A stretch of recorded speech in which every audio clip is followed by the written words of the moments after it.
Hi, it's Paul Krismer and I'm your happiness expert. And this week I want to talk all about a concept in Japanese that's called Ikigai. Ikigai. And it's this idea of having great purpose in life, having joy in your day-to-day activity. It's really about the reason to be alive. And I just read this really great book by Garcia and Morales called Ikigai. And it's all about the art of Japanese living long and living joyfully. And it's really this kind of beautiful, very sweet concept. And the authors of the book focus on the island of Okinawa. And the reason why they do this is because the people there are the oldest humans on Earth. There's a greater proportion of people over 100 years old there than relative to any other place on Earth. Sometimes when we think of very old people, we think of, disability and a life that's very simple, and maybe we imagine care homes and things that aren't so great. But the reality there is that the old people are very active in Okinawa. They're out socializing, they do karaoke, they busy in their vegetable gardens, and it's these activities that are giving them their long life. And so the insight into Ikigai, about how we live our best life, maybe has some teachings for us as well. So stay tuned.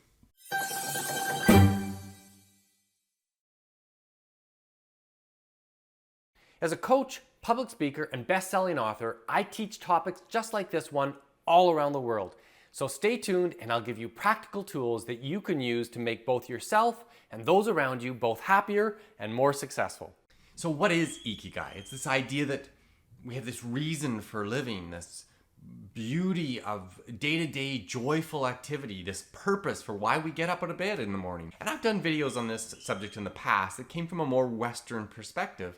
And I think this Eastern perspective has something to share with us. It's not about just our social needs, which are both the biological and social needs, very, very important for our well-being. But there's something deeper, maybe something soulful or spiritual about this concept of Ikigai, which is this notion that almost kind of Zen Buddhist, that we need to be in the moment with the stuff that's important, that we're living with this sense that there's an inner peace and direction to our lives.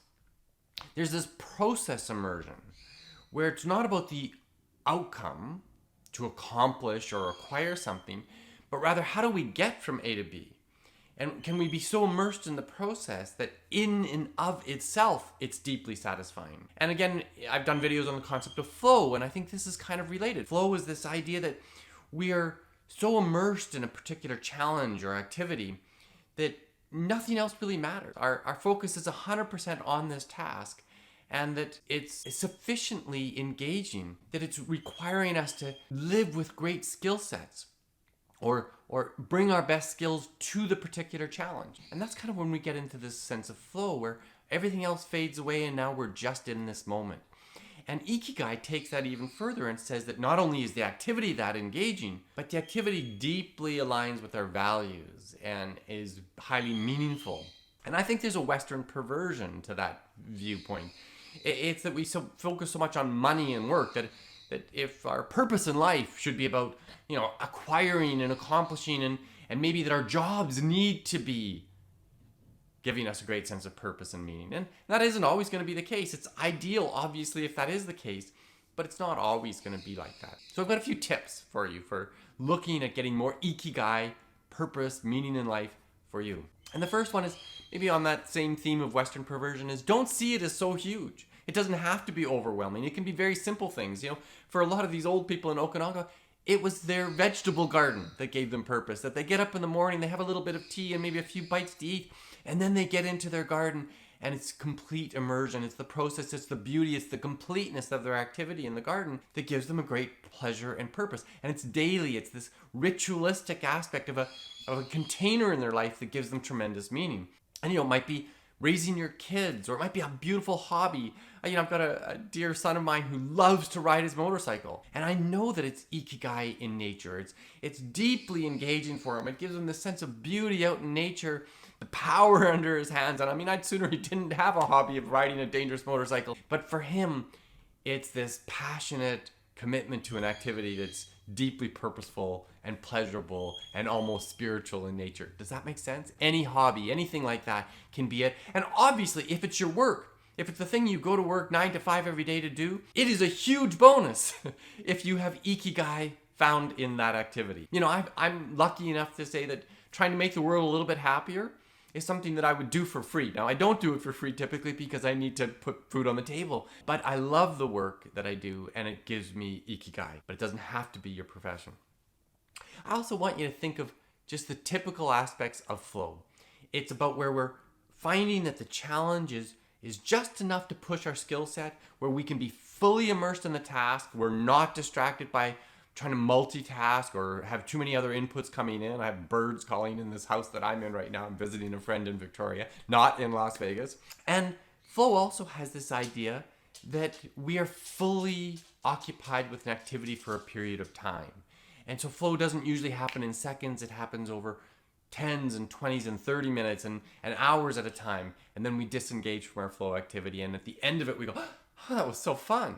But most of the time when we're in the flow activity, we're hardly aware that we're doing it. Think sports. And it's often people can be in a flow activity when they're playing a sport. But you can also get it from just a really great conversation with somebody where time just disappears. And hours later, you go, oh my goodness, we haven't had dinner yet or whatever. And then you go, oh, okay, I know I've been in a flow activity. Keep in mind that your Ikigai can evolve over time. Maybe through your 20s, you're passionate about motorcycle riding or whatever. And in your 30s, it's maybe when you're having your children and you're fully focused on that task. And in 40s, it's something different. And maybe you're into acrylic painting at one point. Or maybe your career at some point becomes so satisfying that it becomes your Ikigai. But it doesn't have to be a singular thing that you discover when you're 19 and then have meaning for the rest of your life. Great if it does happen that way, but it's unlikely. It evolves over time. Finally, I just want to give you this idea that Ikigai is simple things done very well. Simple things done very well, like tending to our vegetable garden, or think in the Japanese tradition of a tea ceremony, where there's all this ritual about the way the tea is prepared, the way the matcha is whisked into the hot water, and then how it's served. Even if you have ever met someone of a traditional Asian descent, and the way they present a business card, very ritualistic. 2 hands holding the card up in the very top corner so that the whole information on the card can be presented without being covered by your fingers, and a deep bow as they give the card over. It's a simple thing done very well. It gives us moments of craftsmanship in the way we present our business card. And craftsmanship is a good word for it. Maybe it's the way we tend to our house. Maybe it's the way that we do our administrative work in our business. Which often, for me is a distraction. I don't want to have to get to paying the bills and stuff like that. But if I can make it ritualistic, do it very well, a simple task, then maybe there's some Ikigai in that type of activity. And I even think of craftsmanship, and I've got a brother and sister-in-law, Peter and Ann, who come with this gift of hospitality. That whenever you go to their place, there's food, there's comfort. They just make you feel so at home.